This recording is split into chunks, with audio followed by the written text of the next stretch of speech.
मुल्की मईशत तबाहाल, इम्पोर्टेड हुकूमत कर्ज मिलने पर भी खुश। आलमी मालियाती फंड ने पाकिस्तान के लिए कर्ज प्रोग्राम बहाल करते हुए किस्त जारी करने की मंजूरी दे दी है।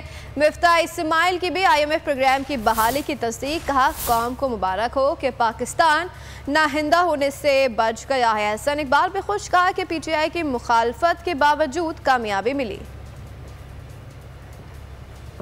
गुलामाना सोच तब्दील ना हो सकी, कर्ज लेने पर भी खुशी का इजहार। IMF से डील पर हुकूमत ने इसे बड़ी कामयाबी करार दिया। IMF एग्जीक्यूटिव बोर्ड ने आज होने वाले इजलास में पाकिस्तान के साथ होने वाले स्टाफ लेवल मुआहदे की मंजूरी दे दी। एग्जीक्यूटिव बोर्ड की मंजूरी के बाद पाकिस्तान को $1.17 अरब की किस्त मिलेगी। ज़राए के मुताबिक कर्ज की ये रकम IMF की जानिब से इसी हफ्ते पाकिस्तान को मुंतकिल कर दी जाएगी। वज़ीर आज़म शहबाज शरीफ ने IMF प्रोग्राम की बहाली को पाकिस्तान की मईशत के लिए मस्बत पेशरफ्त करार दे दिया। ट्वीट किया कि IMF प्रोग्राम की बहाली से पाकिस्तान के मौशी तौर पर दिवालिया होने का खतरा खत्म हो गया है। वज़ीर खजाना मिफ्ता इस्माइल और वज़ीर मनसूबाबंदी हसन इकबाल ने भी IMF प्रोग्राम की बहाली की तस्दीक कर दी। समाजी राब्ते की वेबसाइट ट्विटर पर अपने बयान में वज़ीर खजाना ने कहा, कौम को मुबारक हो, पाकिस्तान नादहिंदा होने से बच गया। IMF ने पाकिस्तान का प्रोग्राम बहाल कर दिया है, जिसके बाद पाकिस्तान को कर्ज की 7वीं और 8वीं किस्त मिल जाएगी। वज़ीर मनसूबाबंदी हसन इकबाल का ट्वीट। PTI की मुखालफत के बावजूद प्रोग्राम मंजूर कर दिया गया।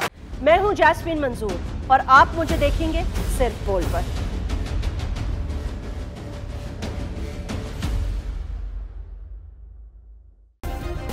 सब्सक्राइब करें और बेल दबाएं ताकि कोई खबर रह न जाए।